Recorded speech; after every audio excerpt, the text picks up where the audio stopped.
ಪ್ರೀತಿ ವಿದ್ಯಾರ್ಥಿಗಳೇ, ತಮ್ಮೆಲ್ಲರಿಗೂ ಮತ್ತೊಮ್ಮೆ ಸ್ವಾಗತವನ್ನು ಕೋರ್ತಾ, ವಿದ್ಯಾರ್ಥಿಗಳೇ ತಮಗೆಲ್ಲ ತಿಳಿದಿರುವ ಹಾಗೆ ಪ್ರಶ್ನೆ ಪತ್ರಿಕೆಯ ವಿನ್ಯಾಸದಂತೆ ಪದ್ಯ ಭಾಗಕ್ಕೆ 20 ಅಂಕಗಳನ್ನು ನಿಗದಿಪಡಿಸಲಾಗಿರುತ್ತೆ. ಅದರಲ್ಲಿ ಮಾತೃಭೂಮಿ ಕವಿತೆಗೆ ಸಂಬಂಧಪಟ್ಟಂತೆ 3 ಅಂಕದ ಒಂದು ಪ್ರಶ್ನೆ ಮತ್ತು 1 ಅಂಕದ ಪ್ರಶ್ನೆಯನ್ನು ಸಹ ಕೇಳಬಹುದಾಗಿದೆ. ಎರಡನೇದಾಗಿ ಬಂದುಬಿಟ್ಟು ದೋಹೆಯನ್ನು ಸಹ ಭಾವಾರ್ಥಕ್ಕೆ 3 ಅಂಕದ ಒಂದು ದೋಹೆಯನ್ನು ಕೊಡಬಹುದು.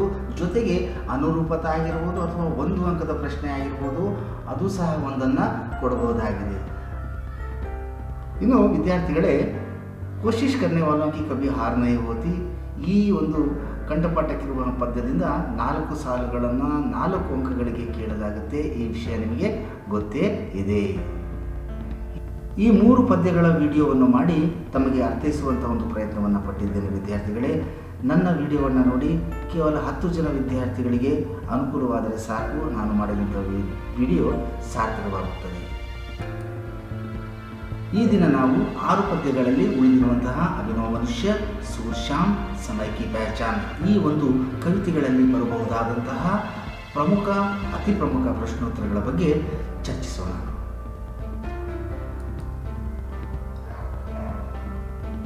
अभिनव मनुष्य कविता में अति प्रमुख प्रश्न है, प्रकृति पर सर्वत्र है विजयी पुरुष आसीन, अथवा इसी प्रश्न को मानव के भौतिक साधना के बारे में बताइए, इस तरह भी पूछ सकते हैं.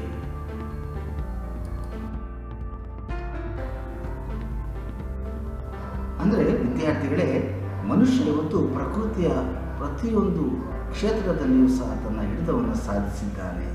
ಹೇಗೆ, ಅಥವಾ ಮನುಷ್ಯನ ಭೌತಿಕವಾದಂತಹ ಸಾಧನೆಗಳ ಬಗ್ಗೆ ಬರೀರಿ ಅಂತ ಉತ್ತರವಾಗುತ್ತೆ. ಅದಕ್ಕೆ ಅಂಶಗಳ ರೂಪದಲ್ಲಿ ಬಹಳ ಸುಲಭವಾಗಿ ಕಲಿಯಬಹುದು ವಿದ್ಯಾರ್ಥಿಗಳೇ ನೀವು. ಮೊದಲನೇ ಅಂಶ, ಆಧುನಿಕ ಮಾನವನೇ ಪ್ರಕೃತಿ के हर तत्व को अपने नियंत्रण में कर लिया है. ಅಂದರೆ ಆಧುನಿಕ ಮನುಷ್ಯ ಇವತ್ತು ಪ್ರಕೃತಿಯ ಪ್ರತಿಯೊಂದು ತತ್ವದ ಮೇಲೂ ತನ್ನ ಒಂದು ನಿಯಂತ್ರಣವನ್ನು ಸಾಧಿಸಿದ್ದಾನೆ. ಎರಡನೇ ಅಂಶ ಬಂದು ವಿದ್ಯಾರ್ಥಿಗಳೇ ನೋಡಿ, ವಹ ನದಿ ಪರ್ವತ್ ಸಾಗರ್ ಲಾಂಗ್ ಸಕ್ತಾ ಹೈ. ನೋಡ್ರಿ, ಕನ್ನಡದ ಶಬ್ದಗಳ ರೀತಿಯೇ ಇದೆಯಲ್ವಾ. ಅವನು ನದಿ, ಪರ್ವತ ಮತ್ತು ಸಾಗರವನ್ನು ದಾಟಬಲ್ಲ. ಮೂರನೇ ಅಂಶ ಬಂದು ವಿದ್ಯಾರ್ಥಿಗಳೇ, ಉಸ್ಕಾ ಯಾನ್ ಆಕಾಶ ಮೇ ಜಾ ರಹಾ ಹೈ ಅಥವಾ ಗಗನ್ ಮೇ ಜಾ ರಹಾ ಹೈ. ಅಂದರೆ ಅವನ ಯಾನ ಇವತ್ತು ಗಗನದೆಡೆಗೆ ಹೋಗ್ತಾ ಇದೆ. ಅಂದರೆ ನಿಮಗೆ ಗೊತ್ತಿದೆ ವಿದ್ಯಾರ್ಥಿಗಳೇ, ಯಾವುದೋ ಚಂದ್ರಯಾನ 3 ಸಹ ನಾವು ಯಶಸ್ವಿಯಾಗಿ ಪೂರ್ಣಗೊಳಿಸಿದ್ದೇವೆ. ಕೊನೆಯ ಅಂಶ ವಿದ್ಯಾರ್ಥಿಗಳೇ, ಪರಮಾಣು ಪ್ರಯೋಗ ಭೀ ಕರ್ ರಹಾ ಹೈ. ಅಂದರೆ ಮನುಷ್ಯ ಇವತ್ತು ಪರಮಾಣು ಪ್ರಯೋಗ ಮಾಡೋ ಮಟ್ಟಕ್ಕೆ ಆವಿಷ್ಕಾರಗಳನ್ನು ಮಾಡಿದ್ದಾನೆ. ವಿದ್ಯಾರ್ಥಿಗಳೇ, ಅಭಿನವ ಮನುಷ್ಯ ಕವಿತೆಯಿಂದ ಇನ್ನೊಂದು ಮಹತ್ವಪೂರ್ಣವಾದಂತಹ ಪ್ರಶ್ನೆ ಯಾವುದಪ್ಪ ಅಂದರೆ, ಮಾನವ ಕಾ ಸಹಿ ಪರಿಚಯ ಕ್ಯಾ ಹೈ.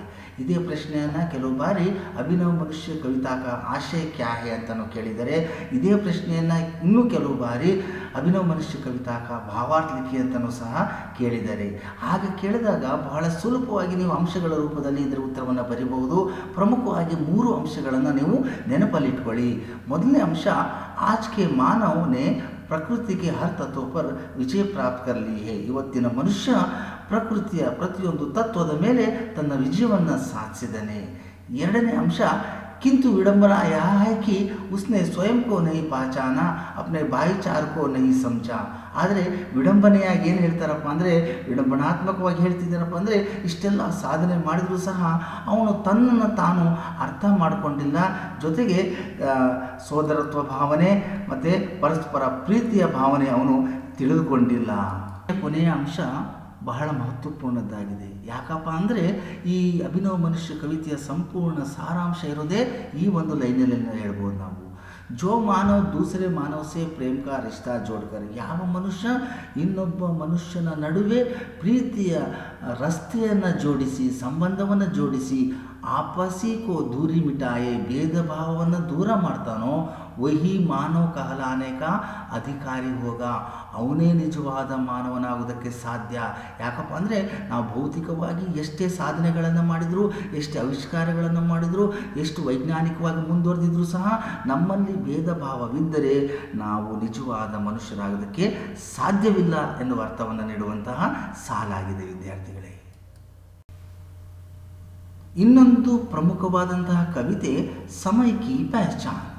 ಈ ಕವಿತೆಯಿಂದ ಕೇಳಬಹುದಾದಂತಹ ಅತಿ ಪ್ರಮುಖ ಪ್ರಶ್ನೆ ಯಾವುದಪ್ಪ ಅಂತ ನೋಡಿದರೆ, ಕವಿಕೆ ಅನುಸಾರ ಮನುಷ್ಯ ಸುಖ ಕೈಸೆ ಪಾ ಸಕ್ತಾ ಹೈ, ಅಥವಾ ಸಮಯ का सदुपयोग कैसे करना चाहिए, ಅಥವಾ ಸಮಯ का महत्व के बारे में लिखी. ಈ ಮೂರು ಪ್ರಶ್ನೆಗಳು ಸಹ ಒಂದೇ ಉತ್ತರವಾಗಿರುತ್ತೆ.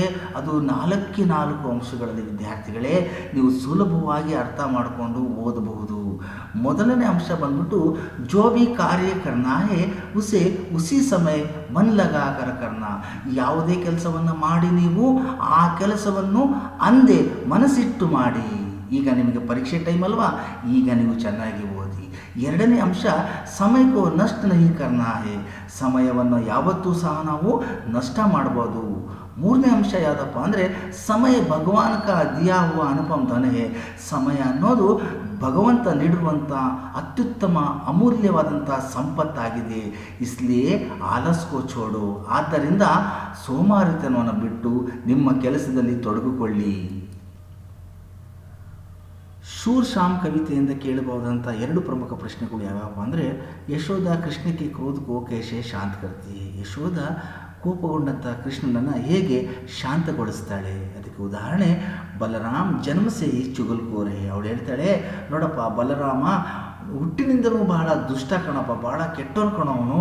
ಮೇ ಗೋದಾನ್ ಕಿ ಕಸಮ್ ಖಾಕರ್ ಕಹತೆ ಹೂँ, ನಾನು ಗೋದಾನ್ ಅಂದರೆ ಈ ಹಟ್ಟಿ ಅಂತ ಹೇಳ್ತೀವಿ ನಾವು, ಗೋವುಗಳನ್ನು ಕಟ್ಟುವಂಥ ಸ್ಥಳ ಏನಿದೆಯಲ್ಲ ಅದರ ಮೇಲೆ ಕಸಮ್ ಖಾಕರ್ ಕಹತೆ ಹೂँ, ಆಣೆ ಮಾಡಿ ಹೇಳ್ತೀನಿ.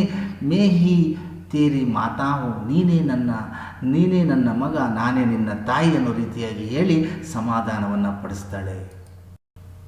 ಇದೇ ಕವಿತೆಯಿಂದ ಇನ್ನೊಂದು ಪ್ರಮುಖ ಪ್ರಶ್ನೆ ಯಾವುದಪ್ಪ ಅಂದರೆ, ಬಾಲಕೃಷ್ಣ ಅಪ್ಪ ಮಾತಾ ಸೆ ಕ್ಯಾ ಶಿಕಾಯತೆ ಕರ್ತಾ ಹೈ. ಬಾಲಕೃಷ್ಣ ತನ್ನ ತಾಯಿಯಾದಂಥ ಯಶೋಧಳಿಗೆ ಏನೇನು ಕಂಪ್ಲೇಂಟ್ ಮಾಡ್ತಾನೆ, ಅಥವಾ ಇನ್ನೊಂದು ರೀತಿ ಕೇಳಿದ್ದಾನೆ ಇದೇ ಪ್ರಶ್ನೆಯನ್ನು, ಬಾಲಕೃಷ್ಣ ಬಲರಾಮ್ ಕೆ ಸಾಥ್ ಕ್ಯೂ ಖೇಲ್ನೆ ನಹಿ ಜಾತಾ, ಬಾಲಕೃಷ್ಣ ಬಲರಾಮನ ಜೊತೆಗೆ ಯಾಕೆ ಆಟ ಆಡೋದಕ್ಕೆ ಹೋಗೋದಿಲ್ಲ ಅಂತ.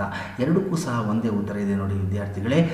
ವಹ ಮುझसे कहता है कि, ಅಮ್ಮ ಬಲರಾಮ ನನಗೆ ಹೇಳ್ತಾನೆ, तुम्हें यशोदा माँ ने जन्म नहीं लिया है, ನಿನಗೆ ಯಶೋಧ ಅಮ್ಮ ಜನ್ಮ ನೀಡಿಲ್ಲ, ಬಲ್ಕಿ ಮೋಲ್ ಲಿಯಾ ಹೇ, ನಿನ್ನನ್ನು ಖರೀದಿ ಮಾಡಿಕೊಂಡು ತಂದಿದ್ದಾರೆ. ಇಸಿ ಗುಸ್ಸಿಯಕ್ಕೆ ಕಾರಣ, ಇದೇ ಒಂದು ಸಿಟ್ಟಿನಿಂದ ಕಾರಣದಿಂದಾಗಿ ಉಸ್ಕೆ ಸಾಥ್ ಖೇಲ್ನೆ ನಹಿ ಜಾತಾ, ಇದೇ ಒಂದು ಕಾರಣದಿಂದ ನಾನು ಬಲರಾಮ ಅಣ್ಣನ ಜೊತೆಗೆ ಆಟ ಆಡೋದಕ್ಕೆ ಹೋಗೋದಿಲ್ಲ ಅಂತ ಕಂಪ್ಲೇಂಟ್ ಮಾಡ್ತಾನೆ.